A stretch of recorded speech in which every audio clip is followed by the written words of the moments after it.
A very good morning to all my students. Today we are going to discuss the poetic form of ode. Ode is one of the longer forms of lyric and is written to celebrate a person, thing, or place. For example, Ode to a Nightingale, as the name suggests, it is a philosophical rumination celebrating the beauty of nightingales' songs. All these presentations have already been shared in PDF format in your group, so you can use it as study material also. Now we are going to have a look at the characteristics of ode.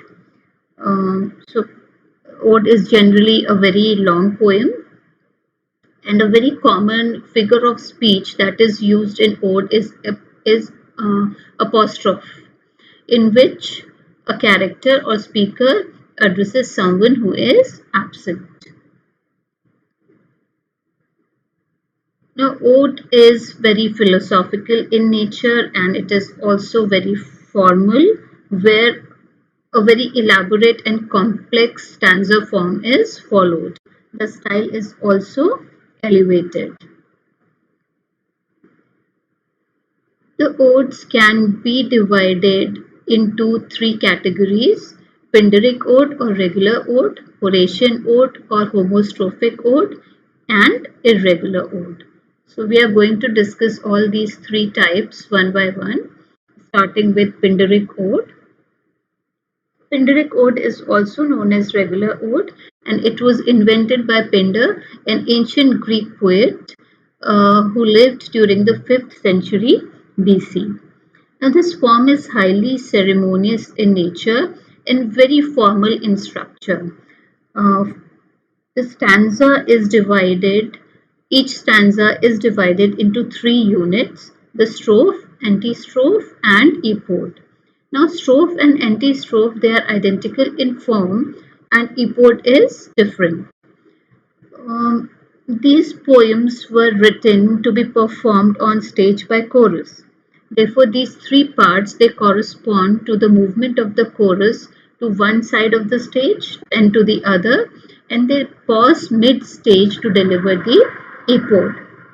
One of the finest examples of Pindaric ode is Ode on Intimations of Immortality from Recollections of Early Childhood, written by William Wordsworth. Now, the other form of ode is Horatian ode. It was invented by the Latin poet Horace. Horace simplified the structure of stanzas. Uh,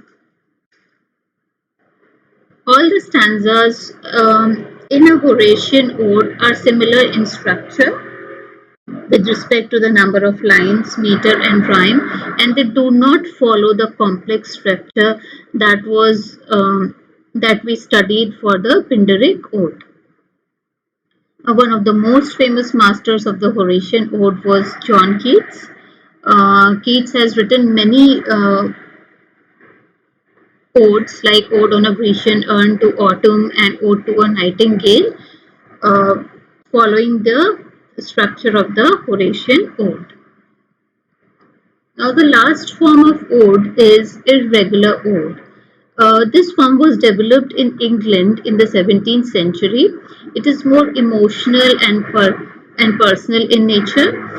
And why it is called irregular ode? Because it does not follow any particular rhyme scheme or structure. William Wordsworth and John Keats mastered this form of ode.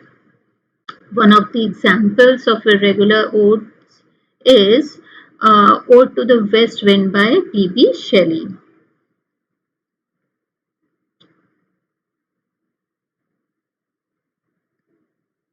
Okay, so this is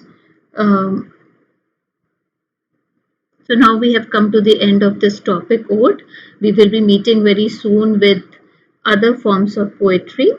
So have a good day. Thank you.